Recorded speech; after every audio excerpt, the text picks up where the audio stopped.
What's good, family? Welcome back to another AEW Dynamite for March 2nd. We're going to be talking about the overview, the details, and what's going to happen at AEW Revolution, or at least my predictions of it. You know what I mean? Main matches. Let's get straight into it. Drop a like, comment, subscribe, all that stuff. If you're coming here from TikTok, please comment down below that you're from TikTok. And yeah, let's do it. First announcement, we opened up AEW with a bang. Tony was like, hey, guess what I'm going to do? And then we were all like, what are you going to do? And he was like, well, I finalized it. And now I own Ring of Honor. And I was like, whoa. So, Ring of Honor, I don't know too much about it. I do know that a lot of amazing talent has come from there. Sami Zayn, uh, Samoa Joe, Bryan Danielson, Christopher Daniels, the Bucks. Cody has wrestled there as well. Like, there's been a crap ton of people that have wrestled there, but I don't know enough of its extensive catalog to even sit here and pretend like I do. The only reason why I know it's a big deal is because of what I said. They have an extensive catalog. So even though the company right now is currently uh, dead, if you will, Tony Khan can take that catalog and implement it into some sort of maybe streaming service where he can now have Ring of Honor's entire video catalog and AEW in its entirety's catalog. So it's going to be interesting to see if they either sign with a major streamer the way that WWE did in the United States with Peacock, or will they create the AEW freaking network? Who the hell knows, right?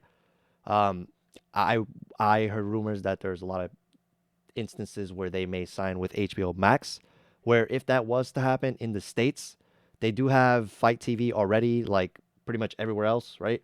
But in the States with HBO Max, they have off Euphoria alone, there was like 16 million subscribers that were watching every episode of Euphoria. Obviously, AEW is not going to do nowhere near those kind of numbers. They'll probably do like 10% of that, which is still a little over a million. So even if they can get that going, um, that's like pretty solid. It's like damn near close to 2 million. So even if they can do 10% of that, like I said, it'll put more eyes on the product. More people will be inclined to watch it. Not everyone has access to freaking TNT and TBS. You know what I mean? So let's go past that. I'm actually pretty excited about it, and I know that the argument online amongst people is that that Vince already did all that, blah blah blah.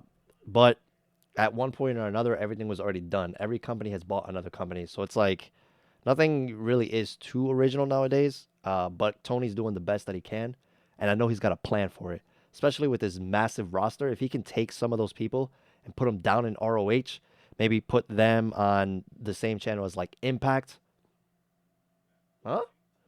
There's a lot of things you can do, or even just make it streaming only, so like exclusively to HBO Max. You know what I mean? Like if they sign there, hypothetically, you can do a 1 hour weekly special, similar to how NXT used to do back in the day, and they could put like not really their like, and then they could put like maybe some of their like how do I articulate this without sounding like an idiot? Because they do have big stars, but what I'm saying is they can put maybe big stars that we thought were big, but they didn't put them on Dynamite. For example, like Jay Lethal, right? Who got lost in the shuffle. You have Christian Cage who's been managing the Jurassic Express.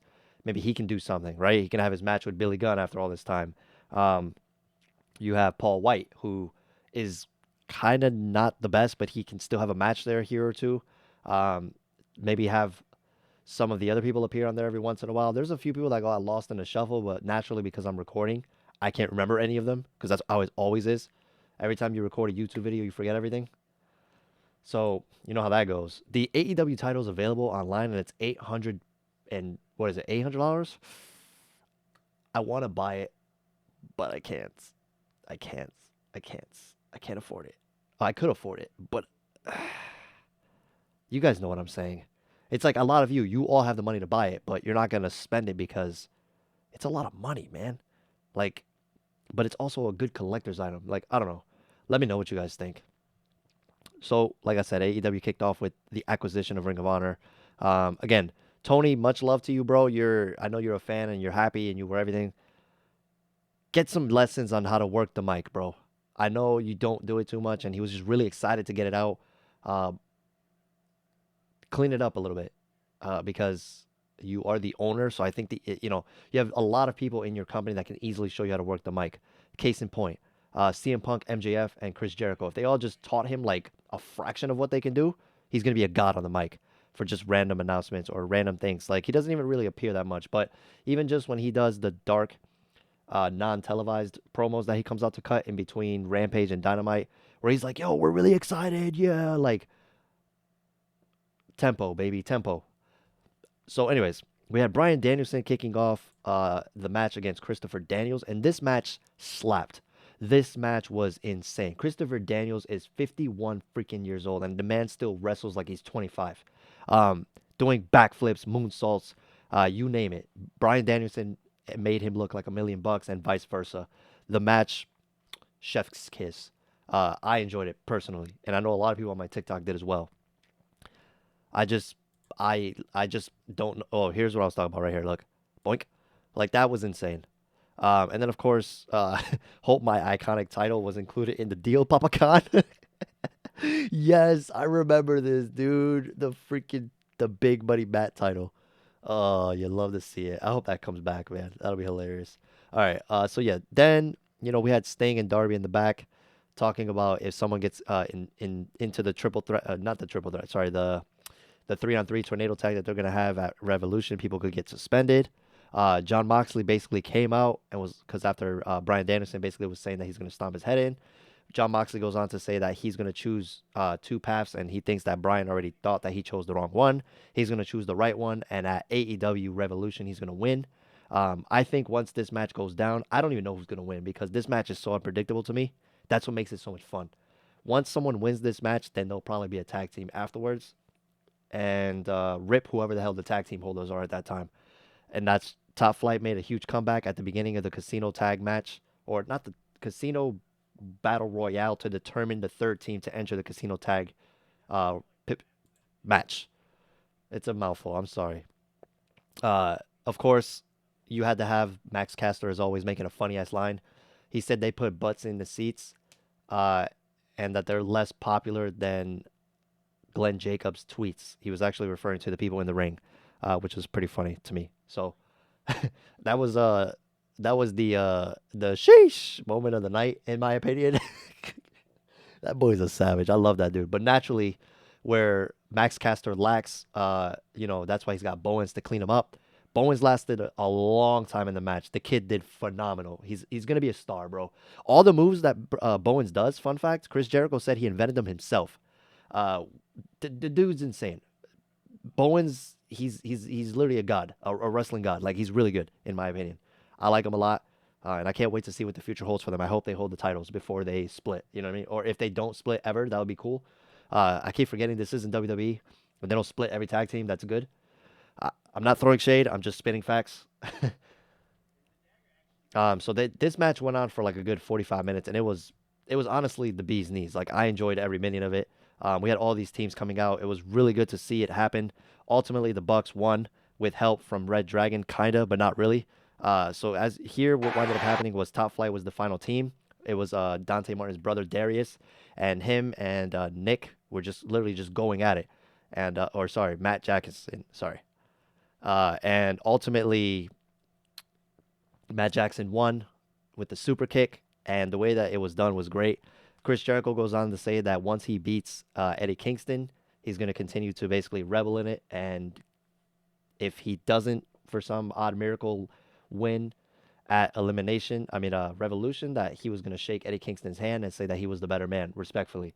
So that match is also a little bit confusing to me as far as who's going to win it because Eddie has lost a lot of his major feuds, but Chris Jericho put over Proud and Powerful, and now they're cool. And maybe he might put over Eddie Kingston too. I think Eddie Kingston winning the match does more for him. I don't think Jericho needs to win. Um, Especially when they just had a little bit of a face type of situation here where Chris Jericho was like fist bumping his old teammates. I think if he beats Kingston, then that's going to kind of solidify him being more of like a heel because of all the things that he's probably going to say after he wins in the following Dynamite. I, Again, let me know what you guys think. Always down to hear the feedback. And then, of course, CM Punk comes out. He's saying that basically he doesn't know where Max's head is at. He thinks that Max may have potentially been telling the truth, but he also feels like he's being gaslighted, meaning he's being played, and that he didn't really want to drop his guard. But then MJF comes out, and MJF basically like gave him like a hug.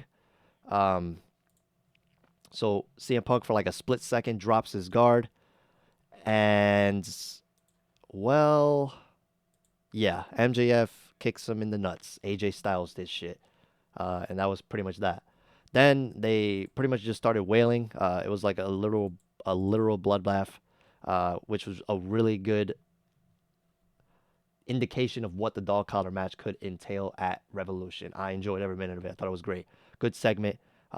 Everything was orchestrated very well. Keith Lee cuts a promo, gets interrupted by Ricky Stocks and Will Hobbs, and he says that if he shows up at Rampage, he might not make it to Revolution. Keith Lee says he will be there, and that's pretty much that. We have the tag match between Thunder Rosa and Mercedes Martinez against Britt Baker and Jamie Hayter. This match was also pretty solid. A little bit sloppy in certain points, but again, it's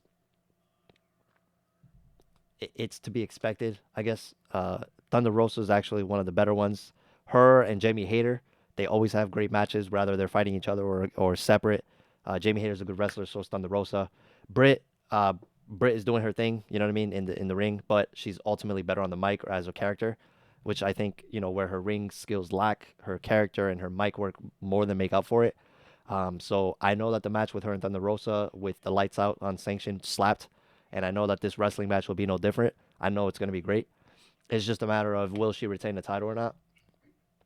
I know they've been building this up for quite some time. It's going to be very hard to dictate who's going to be ultimately the outcome of this, the victor here.